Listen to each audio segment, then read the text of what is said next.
Are you waiting on God for something? If you are, I want you to know without a doubt you are in good hands. But let's be honest, waiting isn't easy. It can feel like standing still while life moves forward for everyone else. Sometimes you have to watch other people receive, enjoy, and celebrate the very thing you've been praying for. And that can be hard. Let me give you a story time. I had a friend with a severe nut allergy.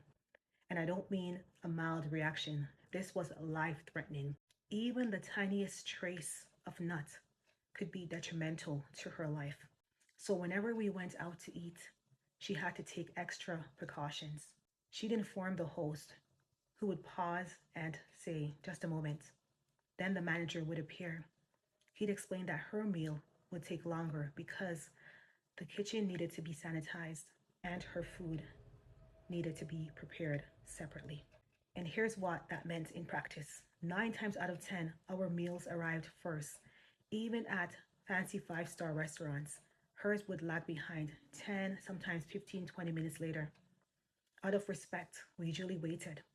But ever so often, she'd smile and say, "Go ahead, guys, eat before your food gets cold."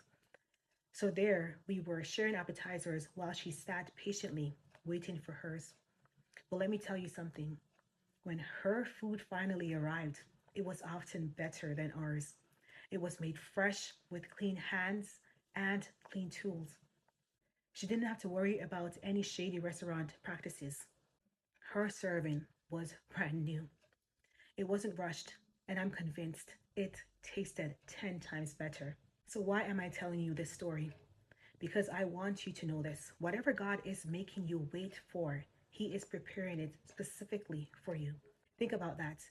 It is perfectly tailored to fit your life. It will complement you, not break you. It will be a blessing, not just for you, but for everyone around you. You see, God is doing two things at once. He is preparing you for the blessing, and He is preparing the blessing for you. Let that sink in. Sometimes the delay isn't about you not being ready, it's because the blessing isn't ready for you. Imagine showing up to a restaurant that's still closed. You can't be served. That's why blessing is a two-way street, and waiting is too. This is exactly why God tells us to pray for one another. You might be praying for your future spouse because you feel ready, but maybe they are still being prepared. Maybe God has healed your heart and to mend the broken pieces, but He's still tenderly mending theirs. Now, I need to be clear. I'm not saying God is going to give you a perfect person, but I am saying this: the blessing He has for you will be prepared to receive you.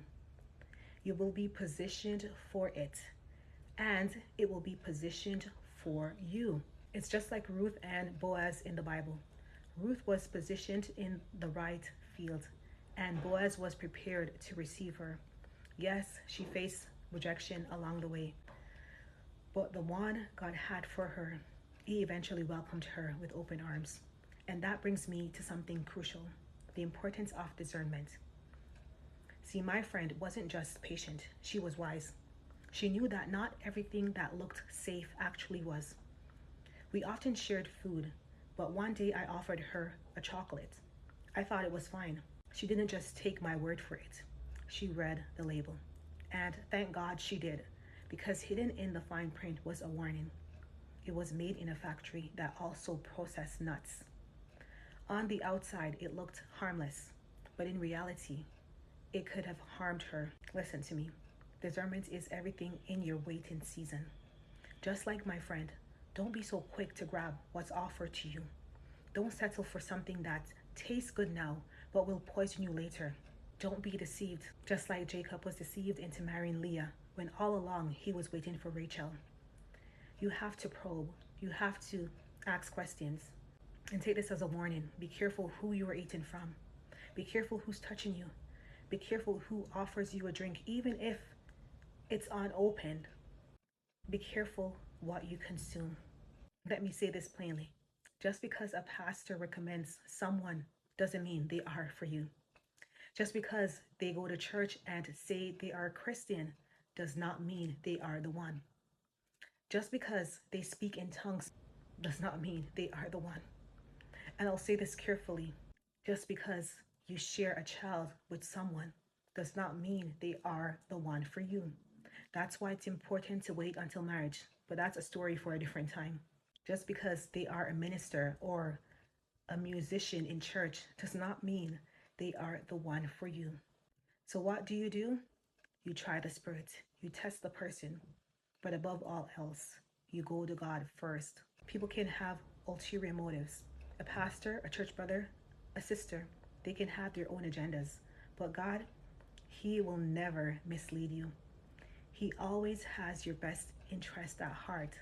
Through prayer and fasting, God will give you the answer that you need if you live a holy and a pure life that is pleasing to Him. My final word to you is this: let no one rush you. Let no one pressure you into settling for something you'll enjoy for a moment but will destroy you in the end. Your waiting is not a punishment, it is divine preparation. Trust the process. Your meal is being prepared separately with care, and it will be worth the wait. It's Moi Wagwan. I hope you enjoyed this message. Please don't forget to like, comment, and subscribe. Have a wonderful day. God bless you.